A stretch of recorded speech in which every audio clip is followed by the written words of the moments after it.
So I knocked on the door, and the gentleman appeared. He was completely nude. He was dirty, like he'd just been outside working in the yard, like digging or something.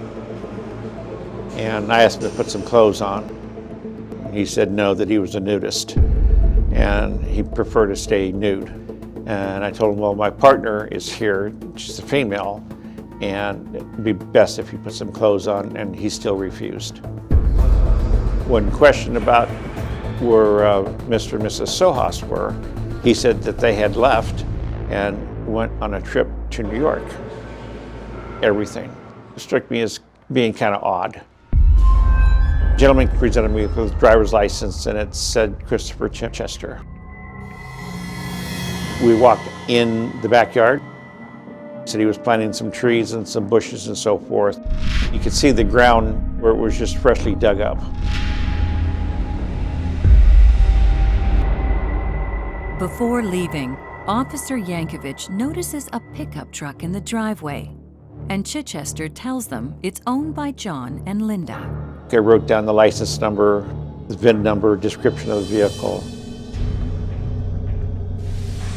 So I wrote up my initial report, and that was the last we heard about it.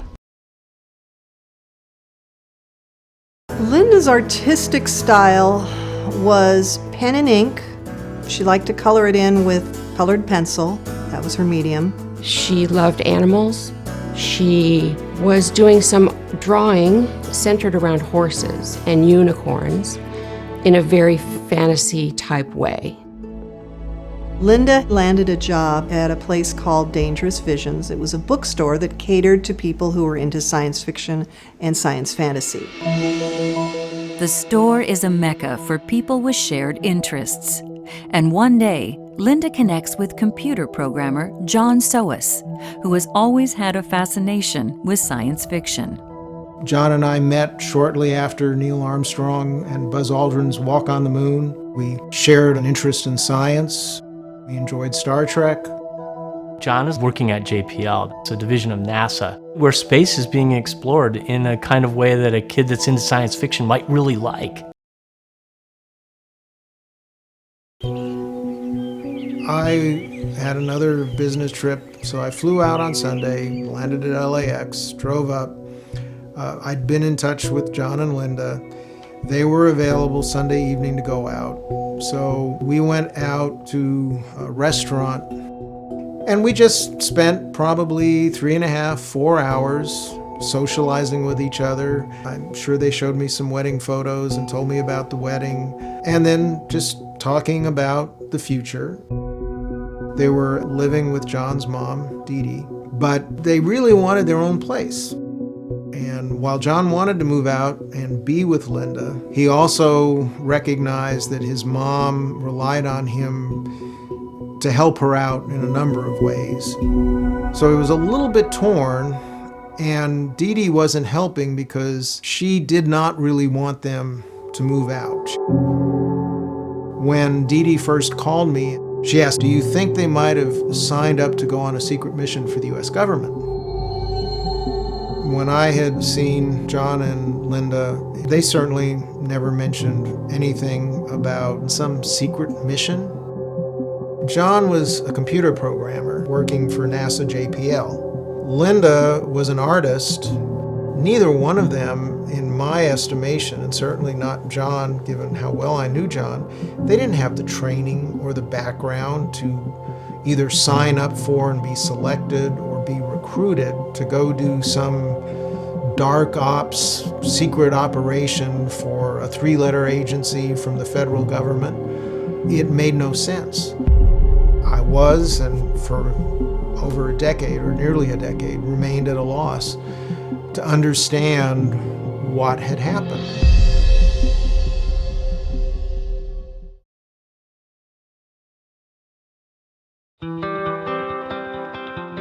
My sister Linda was a very creative,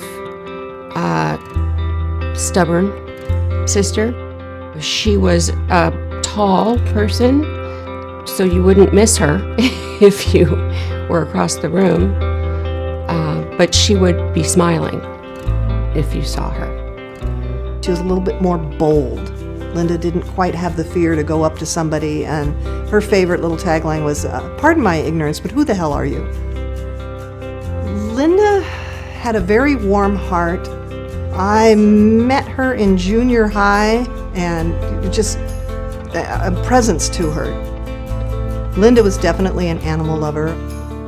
Sometimes Linda would invite me and take me off with her to go horse riding for a day on her horse. It was just an exciting time, and I really enjoyed that. John lived about 2 miles from my parents' home in an older, more established part of San Marino. He lived there with his mom. He was the adopted son of a divorced couple. But John always seemed to have a good home life. He liked sharing his love of science, and he liked helping his siblings better understand whether it was chemistry or physics, and helping them realize that, oh, science isn't hard, it's actually fun. John was always very kind and seemed to be very respectful. He was generous of his time. He would help a friend in need. If they weren't meant to be together, they were just an excellent fit. There was love, there was admiration. I believe there's a lid for every pot. So they found each other, irregardless of their differences in their interests and their appearance. I knew that she was happy, and I knew that he was happy, and they wanted to be together, and that just made me happy for them.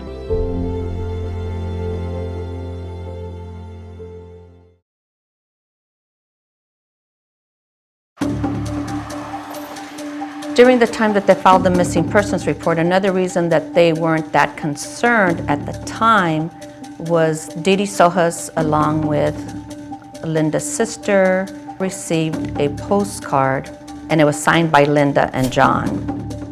4 people get postcards from Paris, France, and they all have some sort of variation of, oops, kind of miss New York, just flippant comments in what appears to be Linda's handwriting. The postcards acted as a way to say, don't worry, we're fine, we're not missing. That means that they could be on vacation. It means that their job could have sent them overseas. My mother received a postcard from Linda, and she thought that it was authentic, but there was no "Dear Mom" or no "Love Linda." That was suspicious. When I received the postcard in the mail, there was nothing that sounded like Linda. It was just like anybody could write this. And I went, okay, maybe this is just something she sent real quick, and she's going to follow up with a long letter, or maybe a long-distance phone call or something. It never happened. That's all I've ever gotten is this postcard that apparently is really not from her.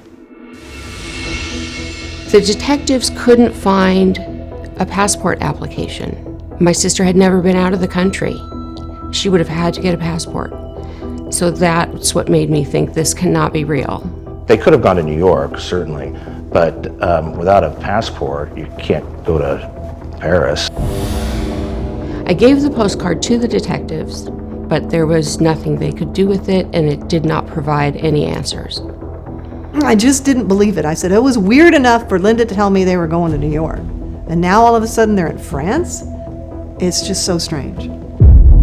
There was a theory that was put forth that Christian Gerhard Strider may have known somebody from the University of Wisconsin, and that was the way that those postcards got sent back, that he manipulated the sending of the postcards through friends that he knew overseas.